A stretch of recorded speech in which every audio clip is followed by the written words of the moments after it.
નમસ્કાર વિદ્યાર્થી મિત્રો, એકાઉન્ટિંગ પાઠશાલા ચેનલની અંદર આપ સર્વે વિદ્યાર્થી મિત્રોનું હાર્દિક સ્વાગત છે.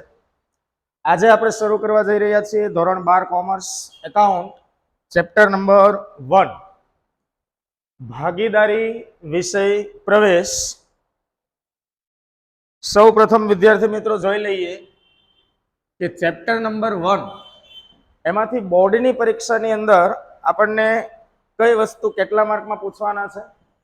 તો સેક્શન એ એમાં તમને પૂછાશે એમસીક્યુ, જે ટોટલ 2 એમસીક્યુ પૂછવામાં આવશે, બરાબર. અને સેક્શન સી એટલે કે ટૂંકા દાખલા, એમાં દાખલા નંબર 21 નંબરનો જે દાખલો છે એટલે કે પહેલો દાખલો, બરાબર, તે પૂછવામાં આવશે. આમ કુલ ગુણભાર 2 એમસીક્યુ અને 3 માર્કનો એક દાખલો, એટલે કુલ 5 ગુણનું આ ચેપ્ટરમાંથી તમને બોર્ડની પરીક્ષામાં પૂછાશે. તો શરૂ કરીએ આપણે ભાગીદારી વિષય પ્રવેશ. સૌ પ્રથમ ભાગીદારીનો અર્થ જોઈએ.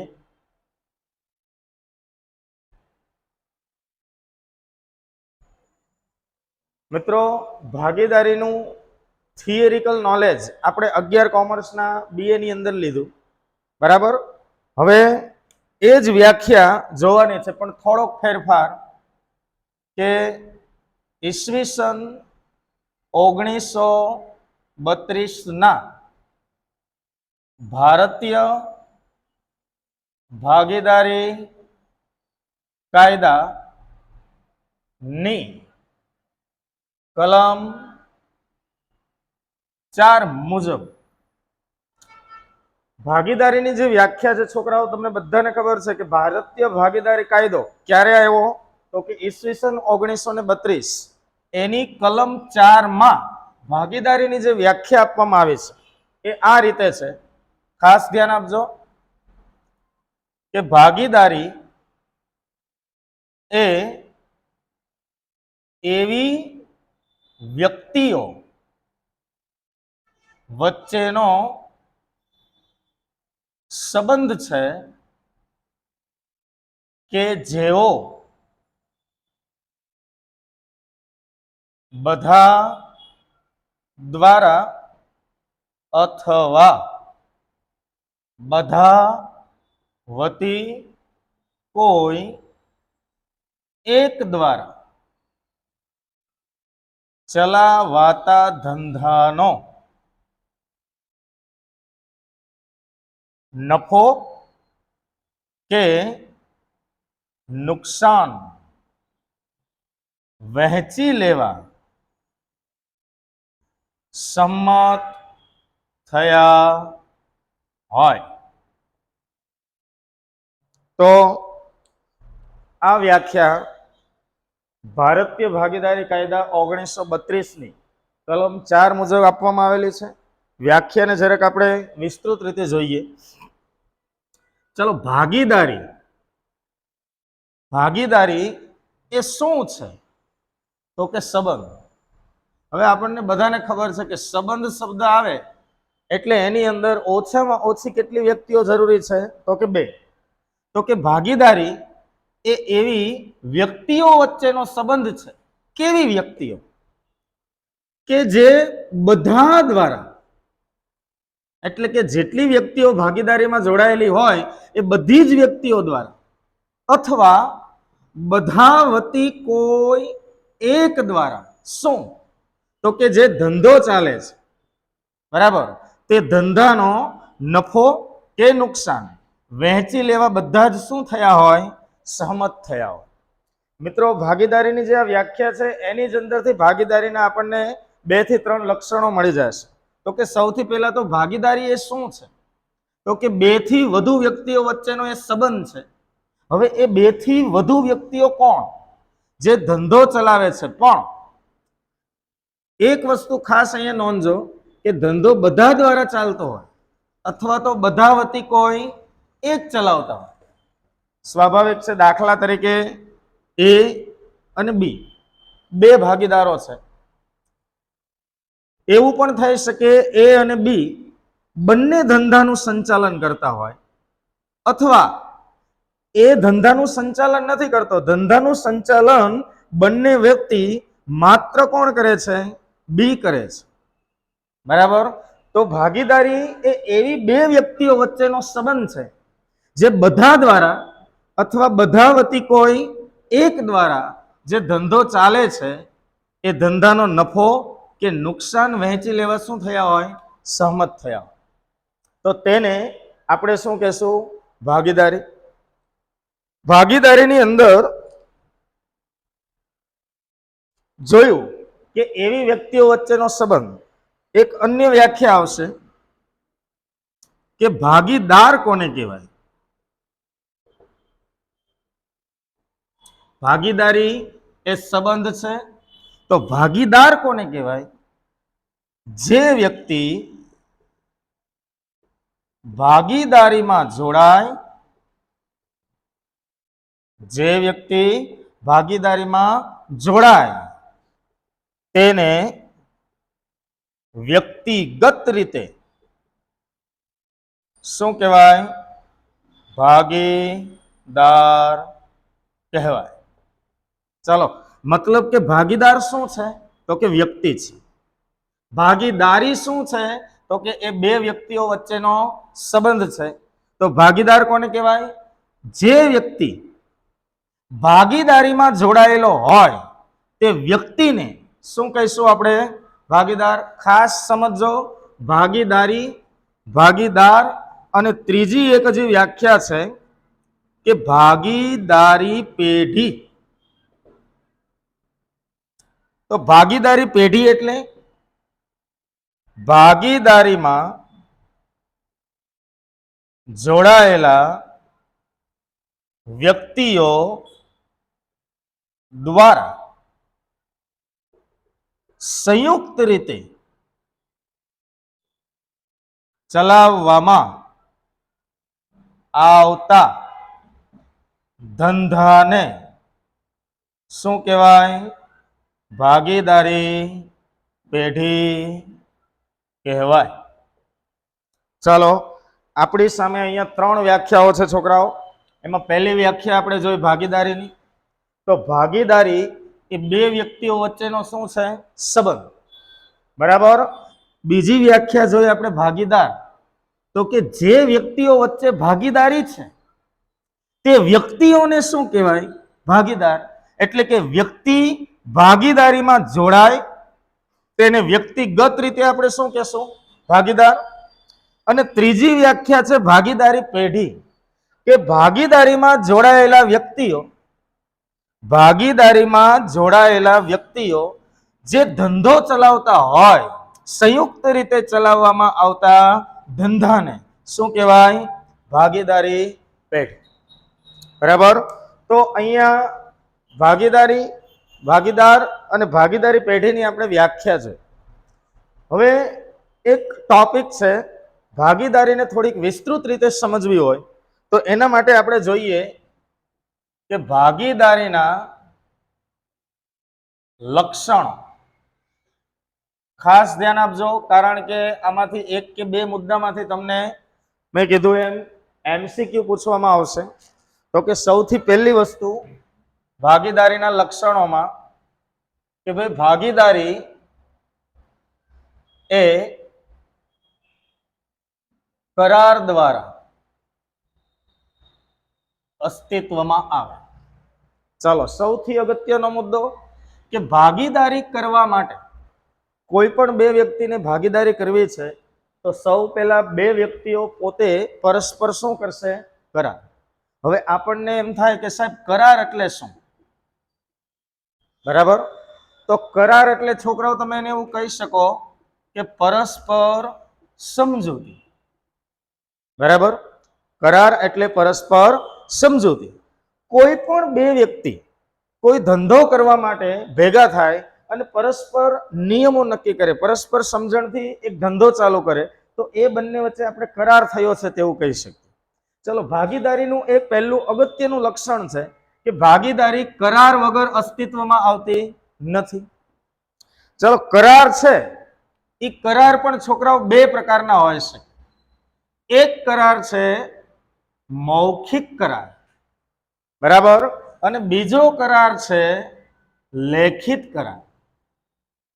હવે આપણને એમ થાય કે સાહેબ અમારે ભાગીદારી કરવી હોય તો અમે કયો કરાર કરીએ? તો બંને કરાર કરીને તમે ભાગીદારી કરી શકો.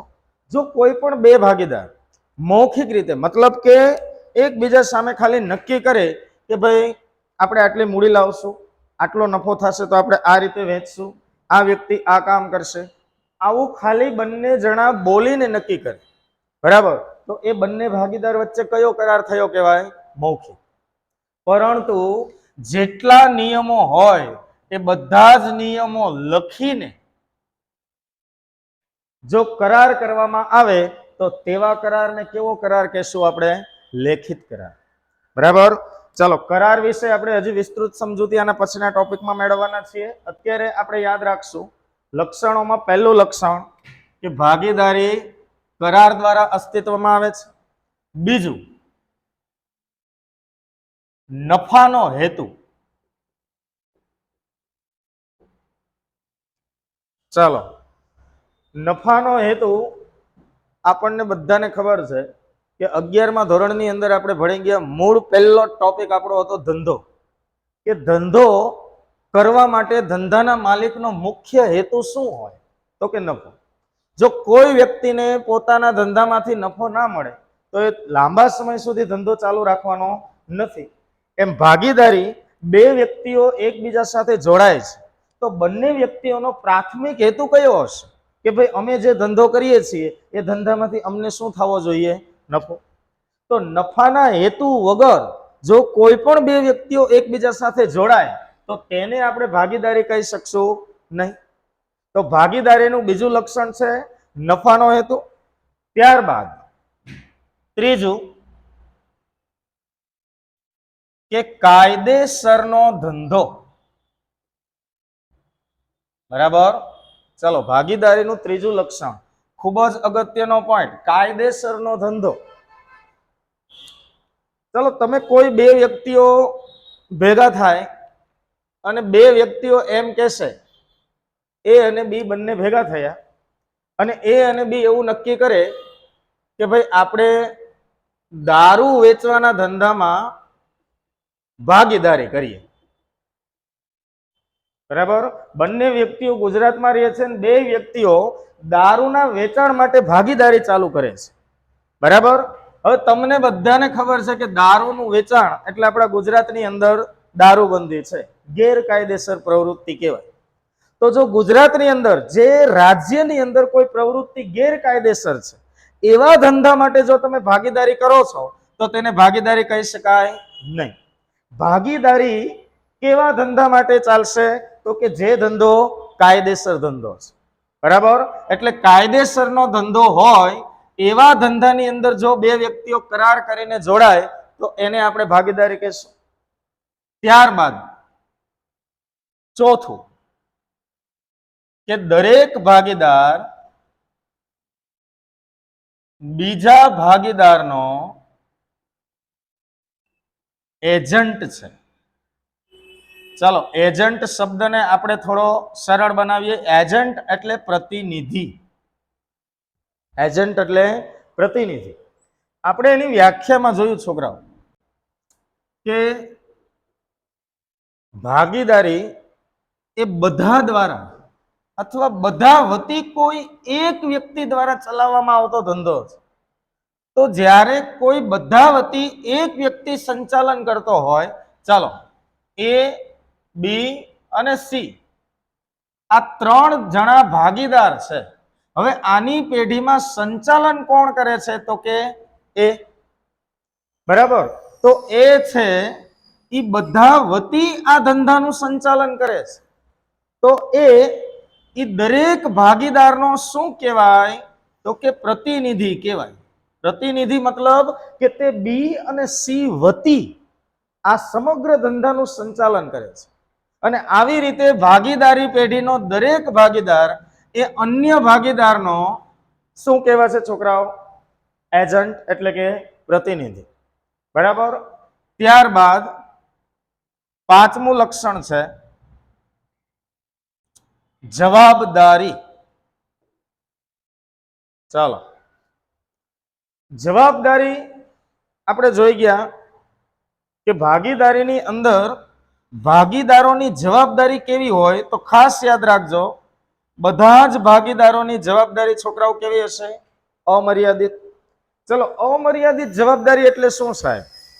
અમર્યાદિત જવાબદારી એટલે માની લો કે ભાગીદારી પેઢી ઉપર કોઈ દેવું થઈ જાય તો દરેક ભાગીદારોએ એ, બી અને સી એ ત્રણ ભાગીદારોએ પોતાની અંગત મિલકતો વેચીને પણ દેવું ચૂકવવું પડે.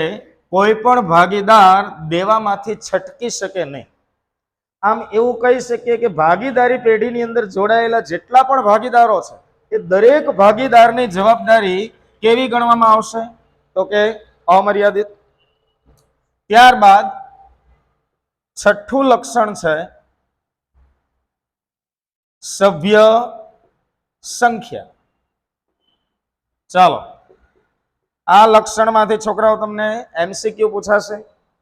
જવાબદારી કેવી છે? તો કે અમર્યાદિત. એ પણ આપણો 1 માર્કનો એમસીક્યુ છે. ચલો, સભ્ય સંખ્યામાં તમારે યાદ રાખવાનું છે કે ભાગીદારીની અંદર સભ્ય સંખ્યા ઓછામાં ઓછી અને વધુમાં વધુ, આ બે વસ્તુ યાદ રાખજો કે સાહેબ ઓછામાં ઓછી કેટલી અને વધુમાં વધુ કેટલી. તો અહીંયા વ્યાખ્યામાં આપણે જોઈ ગયા કે ભાગીદારી એ વ્યક્તિઓ વચ્ચેનો સંબંધ છે. હવે સંબંધની અંદર કોઈ એક વ્યક્તિ ક્યારેય હોઈ શકે નહીં. તો ઓછામાં ઓછી કેટલી વ્યક્તિઓ હોય ત્યારે સંબંધ બંધાય? તો કે ભાઈ ઓછામાં ઓછી કેટલી વ્યક્તિઓ? 2.